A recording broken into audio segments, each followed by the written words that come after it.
Shalom Bapak Ibu Saudara, renungan hari ini berjudul kesenangan. Dalam Lukas 7 ayat 11-17, ada sebuah kisah tentang seorang pemuda anak janda di Nain yang dihidupkan oleh Tuhan Yesus. Nain artinya menyenangkan. Memang tidak dicatat penyebab kematian pemuda itu. Namun melihat dari redaksi Lukas tentang kota Nain yang memiliki arti menyenangkan, kemungkinan besar kematian pemuda ini akibat mencari kesenangan. Wajar memang, masa muda adalah masa-masa mencari kesenangan. Dan tidak sedikit zaman sekarang kasus anak muda meninggal karena mencari kesenangan-kesenangan yang konyol. Namun, kematian konyol ini bukan hanya terjadi pada anak-anak muda. Semua usia pernah mengalami kematian konyol akibat hanya mencari kesenangan-kesenangan duniawi. Pada tahun 1950, ada dua peneliti bernama James Olds dan Peter Milner sedang melakukan percobaan pada tikus.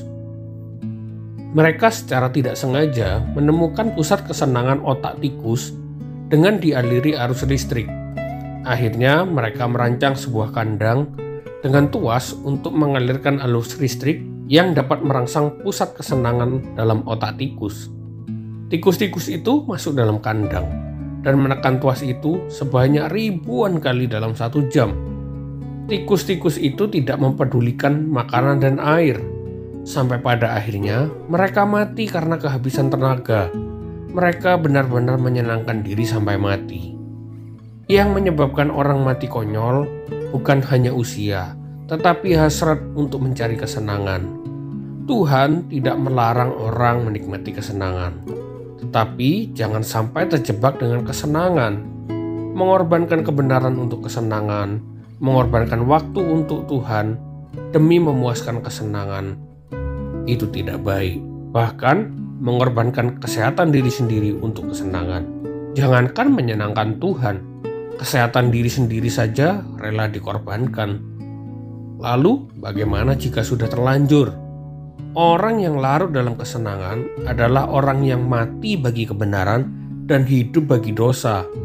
Maka orang itu perlu mati bagi dosa dan hidup bagi kebenaran. Dengan kata lain, orang itu harus lahir baru. Yang dapat membuat hal ini terjadi hanyalah kasih karunia Allah. Sama seperti kisah pemuda di Nain. Hanya belas kasihan dari Tuhan yang dapat membuat Tuhan menyatakan kuasa untuk membangkitkannya. Kisah pemuda di Nain adalah gambaran atau tipologi bagaimana orang-orang yang hidup dalam kesenangan akhirnya mereka mati bagi kebenaran. Untuk dapat hidup bagi kebenaran, mereka harus mati dan dibangkitkan kembali. Sama dengan orang-orang pada zaman sekarang yang mati bagi kebenaran dan hidup dalam dosa. Mereka harus dilahirkan kembali sehingga mereka dapat mati bagi dosa dan hidup bagi kebenaran. Jangan sampai tenggelam dalam kesenangan. Apalagi kita membuat orang lain juga tenggelam dalam kesenangan. Misalnya, waktu-waktu untuk ibadah, kita malah memilih untuk jalan-jalan, bahkan mengajak orang seiman lainnya. Tindakan ini adalah tindakan yang jahat sebenarnya, karena menarik orang untuk tidak taat kepada firman Tuhan. Jika kita diajak orang lain untuk bersenang-senang di waktu yang seharusnya kita persembahkan untuk Tuhan, jangan mau. Karena itu hanyalah kesenangan duniawi.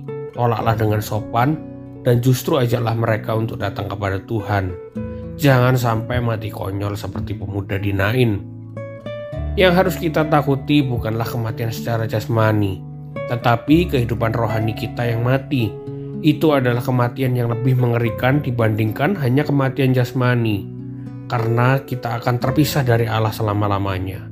Kiranya kita sadar untuk tidak mengorbankan kebenaran dan waktu-waktu untuk Tuhan hanya untuk kesenangan yang sesaat. Happiness is a gift from God, not a place. Kesenangan adalah anugerah Tuhan.